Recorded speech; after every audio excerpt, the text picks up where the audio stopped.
Firman Tuhan hari ke-153, 2 Juni tahun 2025.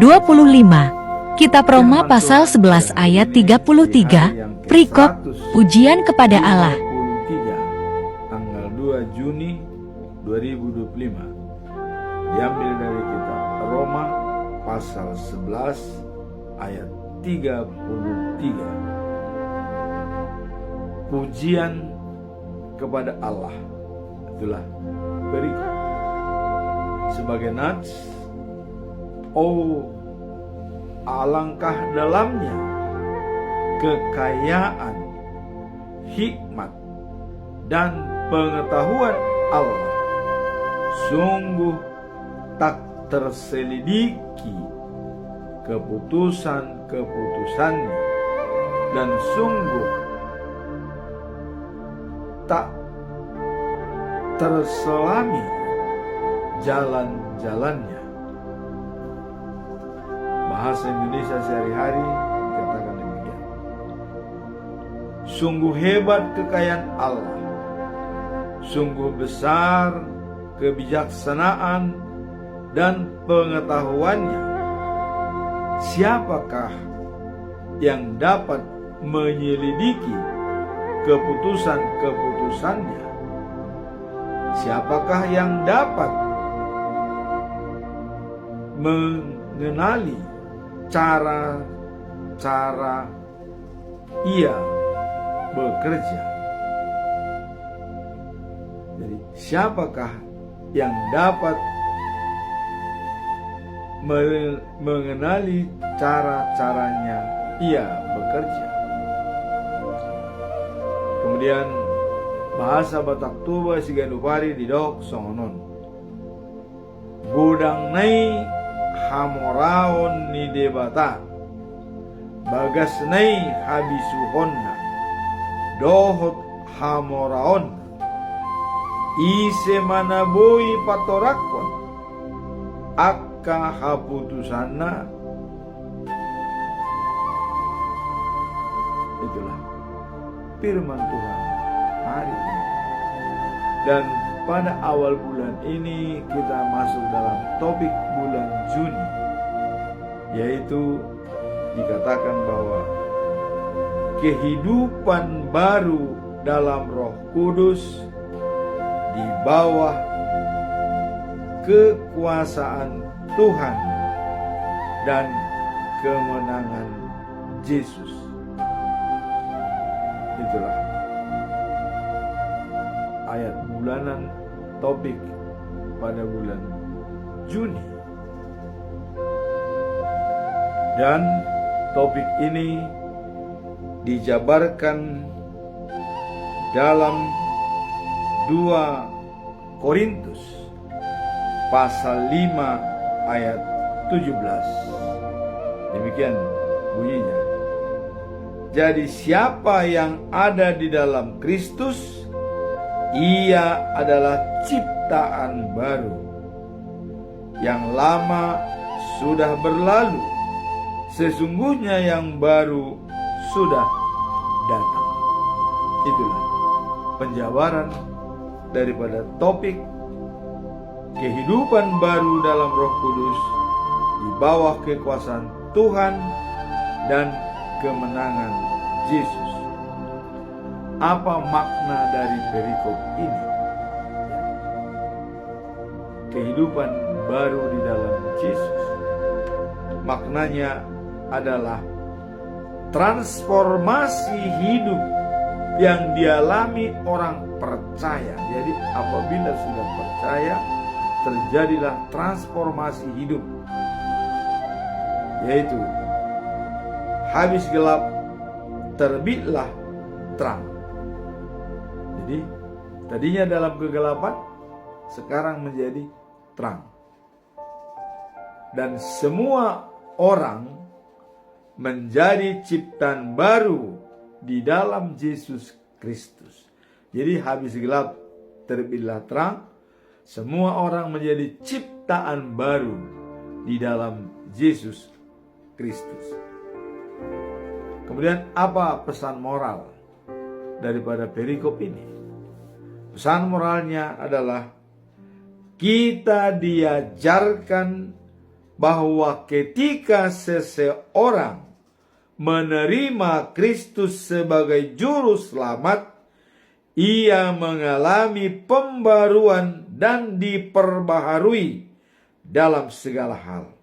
Jadi, apa yang diperbaharui dalam segala hal adalah mencakup perubahan sikap, attitude, perilaku. Nah, kemudian cara kita memandang, paradigma. Paradigma adalah kerangka berpikir atau cara kita memandang dari sudut pandang mana kita melihatnya. Ini harus jelas paradigmanya. Jangan sampai punya paradigma yang salah dan atau punya sudut pandang berbeda padahal satu jenis. Nah, ini bisa terjadi. Nah, bagaimana menyamakan paradigma? Harus mempunyai sudut pandang yang sama. Jadi, perubahan sikap, paradigma, serta tindakan dalam hidup sehari-hari. Jadi, action. Tindakan apa yang dijalankan dalam kehidupan sehari-hari. Nah, kemudian apa pembelajaran dari ayat bulan Juni tersebut? Kita lihat di sini ada 2 key atau poin yang harus kita pegang. Pertama adalah transformasi spiritual dan hidup lama menjadi hidup baru. Nah, jadi dulunya kita terjebak dalam kebiasaan-kebiasaan lama ya, atau hidup dalam dosa, menyembah berhala, ya, menduakan Tuhan ya. Itu kebiasaan-kebiasaan lama, habitat lama yang bisa seolah-olah mengkeramatkan benda di dalam satu daerah. Misalnya adanya pohon besar ya, di gunung. Nah, itu adalah kebiasaan-kebiasaan lama. Nah, kini dapat mengalami hidup yang sesuai dengan kehendak Tuhan. Itulah makanya tadi katakan hidup baru di dalam Yesus Kristus. Karena sudah menjalani itu dengan bersama dengan Yesus Kristus. Poin yang kedua, perubahan ini bukan hanya bersifat spiritual. Jadi bukan hanya spiritual kita yang diubah, ya. Bukan. Tetapi juga dapat terlihat dalam setiap aspek kehidupan, termasuk dalam hubungan sosial. Jadi ini juga bisa dibarengi dengan tindakan kita hidup bersosialisasi dengan sesama. Jadi di samping transformasi spiritual kita, juga kita bersosialisasi dengan sesama. Di sini dikatakan bahwa transformasi spiritual dari kehidupan lama menjadi kehidupan baru ya. Ini diikuti dengan sekaligus include di dalamnya adalah hidup menjadi saluran berkat pada orang lain. Jadi di samping kita sudah bertransformasi dari hidup lama ke hidup baru bersama dengan Yesus, juga sekaligus harus menjadi saluran berkat. Jadi kita sudah menjadi berkat. Itulah ayat bulan Juni. Transformasi spiritualitas kita dari hidup lama menjadi baru di dalam Yesus Kristus dan juga berperan sebagai saluran berkat. Bisa membantu sesama dengan senang hati, dengan tulus, tanpa ada pamrih. Untuk mewujudkan kasih agape, kasih yang tidak perlu mendapatkan balas jasa. Murni, kasih itu dilakukan. Sekarang kita masuk dalam perikop hari ini. Sebagaimana tadi kita lihat bahwa alangkah dalamnya kekayaan, hikmat, dan pengetahuan Allah sungguh tak terselidiki oleh siapapun, ya, tak bisa diselami oleh siapapun. Inilah yang perlu kita bahas. Apa latar belakang timbulnya pernyataan dalam Roma pasal 11 ayat 33 ini? Apa yang menjadi parameter atau tolok ukur daripada ayat tersebut? Nah, kebijaksanaan Allah yang melampaui pengertian manusia.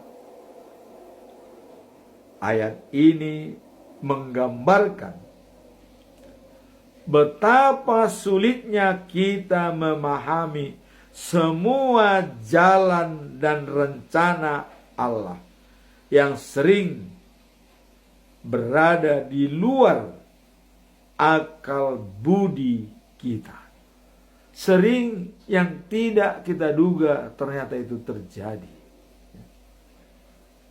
Inilah latar belakang yang membuat kita untuk selalu jeli dalam melihat masalah.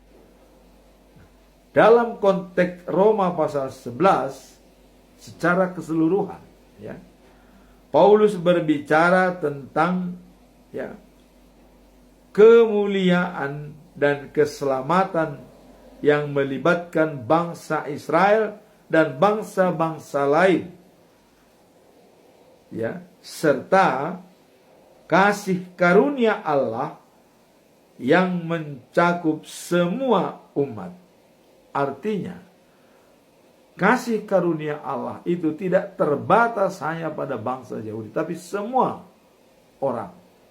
Itulah yang kita lihat apa yang disampaikan Paulus dalam pasal 11. Dan kalau kita melihat sebagai topik-topik yang dibahas dalam pasal 11 adalah, pertama adalah kebaikan hati Allah kepada bangsa Israel. Nah, ini jelas. Bangsa Israel adalah merupakan bangsa pilihan yang dikasihi oleh Tuhan Allah. Karena Allah sendiri bertanggung jawab membawa bangsa Israel keluar dari Mesir sampai ke tanah Kanaan. Inilah janji Tuhan akan membesarkan bangsa Israel menjadi tetap dijalankan oleh Tuhan. Walaupun bangsa Israel seling tergoda dengan menyembah-nyembah berhala di tempat bangsa yang dia ambil, seperti Amori, Malek, ya, banyak bangsa-bangsa yang di dalamnya menyembah berhala, tapi itu semua diselesaikan oleh bangsa Israel. Kemudian kedua, keselamatan bangsa-bangsa lain, ya, yang bukan Yahudi. Jadi bangsa-bangsa lain yang bukan Yahudi, termasuk bangsa Batak Indonesia, di Indonesia bangsa Batak juga. Kita bukan Yahudi, tapi termasuk diselamatkan oleh Tuhan Allah dengan kedatangan misionaris daripada luar negeri, khususnya Nommensen, ya, pada tahun 1861 sudah menjadi mandiri HKBP. Kemudian yang ketiga adalah belas kasihan Allah untuk seluruh manusia. Jadi kebaikan hati Allah kepada bangsa Israel, keselamatan bangsa-bangsa lain yang bukan Yahudi, kemudian belas kasihan Allah untuk seluruh manusia. Khusus perikop yang kita bahas hari ini adalah pujian kepada Allah. Dan tentu pujian kepada Allah ini adalah karena satu-satunya Allah yang mempunyai kekuasaan yang tidak bisa diukur oleh siapapun, itulah kita wajib untuk memuji dan memuliakan Allah. Nah, seperti di dalam ayat 36 dikatakan, Allah yang menciptakan segala sesuatu. Jadi segala sesuatu Allah yang menciptakan. Dan semuanya berasal dari Allah. Allah yang menciptakan dan berasal dari Allah. Dan untuk Allah. Jadi diciptakannya berasal dari Dia dan untuk Dia. Jadi kita di dunia ini hanya menjalankan perintah Allah. Karena semua dari Allah ciptaannya diberikan kepada kita. Dan wajib hukumnya kita kembalikan lagi kepada Dia sebagai mengucap syukur. Makanya dalam Mazmur 50 ayat 23, mengucap syukur dalam segala hal. Karena itulah yang sangat dihormati oleh Allah dibanding korban-korban bakaran. Kalau kita sudah mengucap syukur, Allah sangat senang. Artinya kita sudah bersama dengan Allah. Jadi ayat 36 dikatakan, Allah yang menciptakan segala sesuatu, semuanya berasal dari Allah dan untuk Allah. Terpujilah Allah untuk selama-lamanya. Itulah perikop hari ini. Pujian kepada Allah untuk selama-lamanya. Karena semua yang ada berasal dari Allah dan untuk Allah. Dan kita hanya mengucap syukur atas kasih karunia yang diberikan kepada kita. Jadi peran kita di dunia hanya titipan. Kita hanya titipan dan menjalankan amanat Allah. Karakter Allah yaitu kasih. Itulah latar belakang daripada perikop ini. Nah sekarang dengan kita melihat latar belakang, karena semuanya dari Allah, berasal dari Allah dan untuk Allah, wajib kita memuji Dia. Apa tujuan perikop ini? Mari kita lihat. Tujuannya adalah untuk menekankan kedalaman dan kebijaksanaan Allah yang tidak dapat dipahami sepenuhnya oleh manusia. Jadi kebijakan, pengetahuan tidak bisa diselami oleh manusia sepenuhnya. Dalam arti bahwa kebijaksanaan dan pengetahuan Allah melampaui pemahaman manusia. Seperti tertulis dalam Roma 11 ayat 36. Allah yang menciptakan segala sesuatu, semua berasal dari Allah dan adalah untuk Allah. Jadi kita hanya menjalankan, terpujilah Allah. Semua dari Dia, berasal dari Dia dan juga untuk Dia. Kita hanya titipan menjalankan misi Allah bersama dengan Yesus Kristus. Itulah tujuan utama daripada perikop ini, menjalankan visi Allah yang sangat indah dan menjalankan karakter Allah, yaitu kasih. Dalam Markus, Injil Markus pasal 12 ayat 30 dikatakan, cintailah Tuhan Allah dari segenap jiwamu, dari segenap hatimu, dari segenap akal budimu, dan dari segenap kekuatanmu. Lengkap, ya. Jiwa, hati, akal budi, dan kekuatan. Kemudian dikatakan, cintailah sesamamu seperti dirimu sendiri. Itulah tugas kita. Karena segala-galanya adalah berasal dari Allah dan dari Allah. Dan juga semua segala-galanya adalah juga untuk Allah. Jadi kita hanya menjalankan visi Allah di dunia ini. Untuk bersyukur dalam segala hal. Karena itulah yang dihormati dan disayangi dan dicintai oleh Allah. Nah, kemudian tujuan utama kita lihat sebagai parameter untuk melihat tujuan tersebut adalah kasih dan kebijaksanaan Allah senantiasa tetap menjadi fokus dalam hidup kita. Jadi sekarang sudah fokus ya. Tujuan daripada perikop ini adalah supaya kita senantiasa ya memiliki kasih dan kebijaksanaan tetap menjadi fokus dalam hidup kita. Maka apabila kita merasa kurang bijak ya, atau belum ada bijak tersebut di dalam diri kita, kita meminta kepada Allah bijak itu.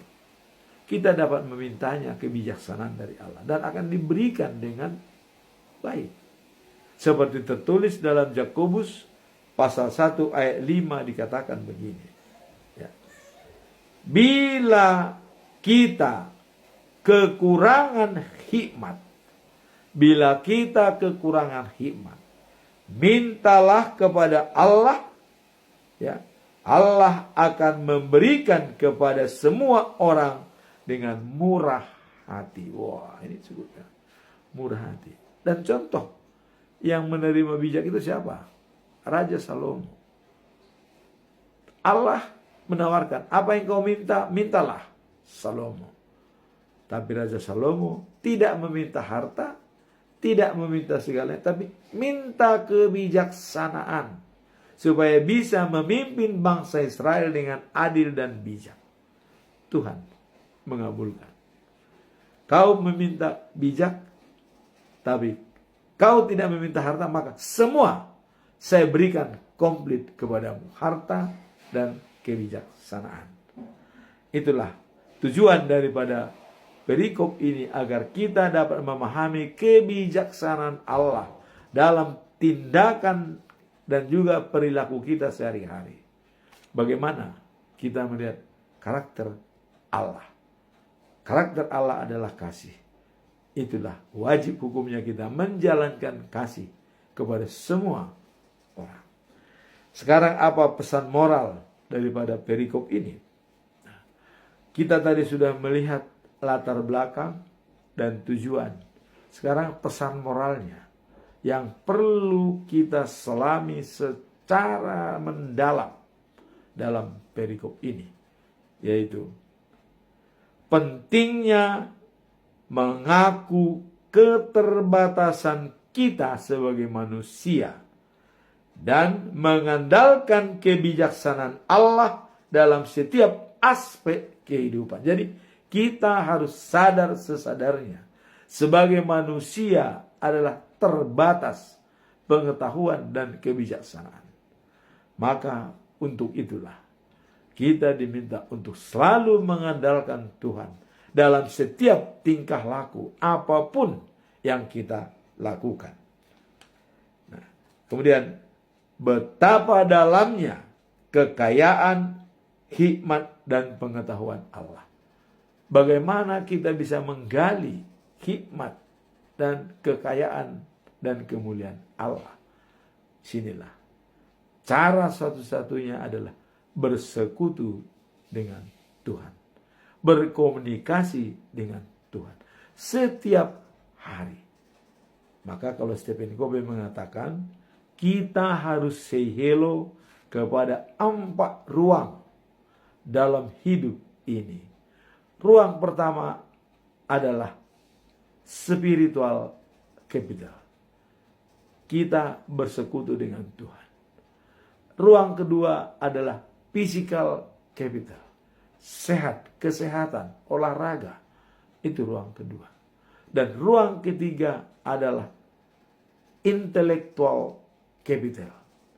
Kita belajar dan belajar lagi, memperdalam ilmu kita. Kalau kita kurang bijak, kita minta kebijaksanaan dari Allah.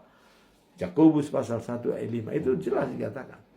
Kurang bijak, minta kebijakan. Intellectual capital. Kemudian social capital. Dalam hidup ini kita bisa bersosialisasi kepada semua orang. Dan social capital, spiritual capital, intellectual capital, dan physical capital itu bisa jadi satu. Sekaligus kita menjalankan sudah berada di sana. Contoh, pada saat kita ikut senam pagi, berolahraga, di situ dimulai dengan doa sebelum bekerja. Spiritual capital. Kemudian dilatih fisik kita berolahraga. Dan yang ketiga, bersama-sama dengan orang lain bersosialisasi. Kemudian ada di sana pengetahuan dengan cara-cara teknik berolahraga. Jadi sekaligus menjalankan 4 ruang. Spiritual capital, physical capital, dan social capital, dan intellectual capital. Itulah yang sempurna, ruang yang sempurna kita lakukan. Bisa masuk dalam 4 ruang tersebut. Kata Stephen Covey, say hello 1 jam setiap hari dengan 4 ruang tersebut. Itu membuat kita menjadi lebih akrab dan berhubungan dengan Tuhan. Jadi dikatakan, kita diingatkan bahwa Allah memiliki rencana yang lebih besar dan lebih baik, dan apa yang bisa kita bayangkan seperti Daud. Jadi apa yang bisa kita bayangkan tersebut seperti Daud pada waktu dia berpikir untuk membangun rumah Tuhan. Tapi Allah menjawab, pikiranmu sangat mulia. Maka saya akan mengatakan bahwa dari keturunanmu lah yang membangun bait suci kepada aku, itu Salomo. Dari keturunanmu lah menjadi raja segala raja yang memimpin di kota Sion pada saatnya nanti. Itulah Yesus. Ya. Jadi Allah benar-benar mempunyai rencana besar untuk kita. Nah, inilah pesan moral yang bisa kita pegang, bahwa manusia mempunyai kemampuan yang terbatas. Dengan keterbatasan kita, maka kita wajib hukumnya mengandalkan Tuhan, agar kita bisa mengambil keputusan bisa sesuai dengan rencana Allah. Sekarang terakhir, apa implementasi daripada perikop ini?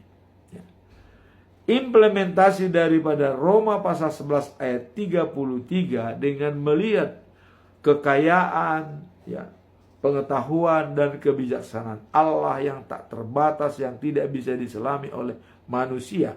Implementasinya apa pada kita? Nah, dapat dilihat dalam sikap percaya dan berserah kepada Tuhan dalam setiap aspek kehidupan, termasuk pekerjaan dan pemeliharaan hidup.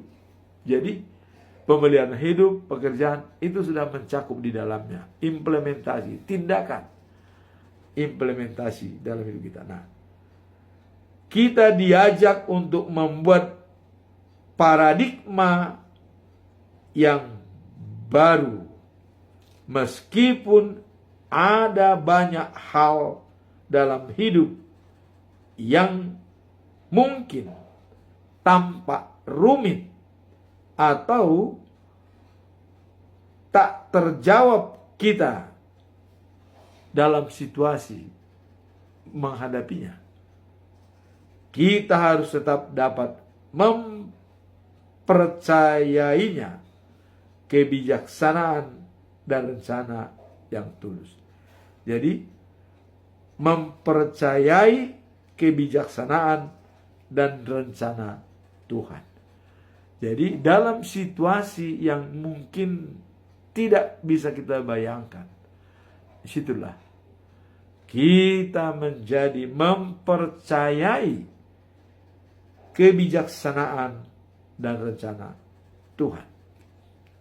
Untuk mengantisipasi hal ini, saya mencoba mengambil satu ayat atau 3 ayat yang perlu kita pedomani. Pertama, dalam Yesaya pasal 48 ayat 17 dikatakan begini.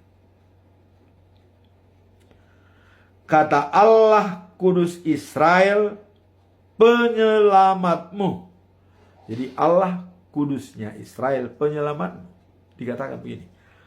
Akulah Tuhan Allahmu yang mengajar engkau apa yang berguna bagimu. Jadi mengajar kita apa yang berguna. Kalau tidak berguna itu bukan Allah yang mengajarkan, mungkin iblis. Tetapi apa yang berguna bagi kita itu pasti dari Allah. Kalau ada yang tidak berguna bagi kita itu pasti dari iblis. Ya. Mari kita lihat. Jadi mengajarkan apa yang berguna bagimu. Dan ya, membimbing engkau di jalan yang harus kau tempuh. Jadi membimbing kita di jalan yang harus kita tempuh. Mengajarkan kita apa yang berguna bagi kita. Jadi kalau tidak berguna itu bukan ajaran dari Allah. Tapi yang berguna bagi kita itu pasti dari Allah. Karena kita adalah ciptaannya. Itu dikatakan dalam Yesaya pasal 48 ayat 17. Nah kemudian ya, dalam melihat bagaimana langkah kita dalam pemeliharaan iman kita setiap hari dalam 24 jam. Kita lihat dalam kitab Ibrani pasal 12 ayat yang kedua. Dikatakan begini. Allah Bapa kita. Jadi sudah jelas Allah Bapa kita. Hendaklah pandangan kita tertuju pada Yesus. Karena Allah Bapa kita, maka pandangan kita tertuju kepada Yesus. Ya. Nah, sebab apa? Sebab dialah yang membangkitkan iman kita dan memeliharanya dari permulaan sampai akhir. Jadi membangkitkan iman, memelihara iman dari awal sampai akhir. Pandangan kita tertuju kepada Yesus. Dia yang membangkitkan iman dan memelihara iman dari awal sampai akhir. Kalau demikian, wajib hukumnya kita setiap saat komunikasi dengan Tuhan. Karena dikatakan dari awal sampai akhir Tuhan yang memelihara iman kita. Berarti kewajiban kita juga setiap hari harus komunikasi dengan Tuhan. Kemudian dikatakan di sini, Yesus tahan menderita di kayu salib. Ia tidak peduli bahwa mati di kayu salib itu adalah suatu hal yang memalukan. Orang selalu mengatakan, Tuhan kok disalib? Ini memalukan. Wah, bagaimana Tuhan disalib? Apa? Tapi dikatakan, itu bukan memalukan bagi Yesus. Ya. Dia mengatakan, saya tahan menderita di kayu salib dan itu tidak memalukan, kata Yesus. Tapi kalau ada pandangan-pandangan orang lain, wah, begitu hinanya kata Tuhan bisa disalib. Bahkan ada orang bilang digantikan, katanya bukan dia. Kok diambil tumbal? Siapa tumbalnya? Kira-kira begitu ya. Nah, tidak memalukan, kata Yesus. Nah, ia hanya ingat akan kegembiraan yang akan dirasakannya kemudian. Jadi kegembiraan yang dirasakannya kemudian. Nah, kita lihat waktu minggu yang lalu, kebangkitan Yesus ke sorga dan duduk di sebelah kanan Allah Bapa. Begitu besar kegembiraan itu diraih. Duduk di sebelah kanan Allah untuk menyiapkan tempat bagi orang yang percaya. Jadi tidak hina, tidak memalukan bagi Tuhan Allah di kayu salib, tapi ada hanya ingat akan kegembiraan yang dirasakannya kemudian. Sekarang ia duduk di sebelah kanan Allah, di tahta Allah, dan memerintah bersama dengan Dia. Itulah yang benar-benar membuat kita menjadi harus pandangan kita tertuju kepada Yesus yang membimbing iman kita, memelihara dari awal sampai akhir. Nah, makanya pada waktu sidi dulu selalu dikatakan oleh pendeta, saya buruju maho rasi rasa mate dungi lehono kumato tupal hanguluan. Berbaik-baiklah kamu sebelum ajal tiba, maka mahkota itu akan diberikan kepadamu. Itulah pesan yang diberikan kepada kita pada waktu sini. Nah, sekarang pedoman yang ketiga di sini adalah bagaimana cara kita kalau kita sudah menuju pandangan kepada Yesus. Kemudian ada barier-barier yang menantang kita. Bagaimana cara kita mengatasinya? Kita lihat dalam Kisah Para Rasul pasal yang kelima ayat 29. Apa dikatakan di sini? Petrus dan rasul-rasul lainnya menjawab adanya pernyataan daripada hukum-hukum agama dan guru-guru agama yang dibawa mahkamah agama. Petrus dan Yohanes dibawa dan ditanya oleh mereka, jangan sebarkan firman Tuhan atas nama Yesus, karena mereka sudah menyalibkan Dia. Jangan lagi beritakan, katanya. Tapi mereka, Petrus dengan lantang menjawab, dikatakan begini, ya, kami harus menuruti Allah dan bukan manusia. Jadi mahkamah agama manusia tidak dituruti, karena kami lebih menuruti Allah daripada manusia. Itulah yang dikatakan Petrus. Di dalam bahasa Batak dikatakan, ikon olowando iba di debata asa di jolma. Kita lebih menurut kepada Tuhan Allah daripada manusia. Itulah cara kita menghadapi kemuliaan, kekayaan, dan hikmat kebijakan dari Allah yang tidak terbatas, begitu besar. Maka cara kita adalah dalam Yesaya pasal 48 ayat 17 dikatakan, Allah adalah membimbing kita dan mengajarkan pelajaran yang berguna bagi kita, dan membimbing kita di jalan yang harus kita tempuh.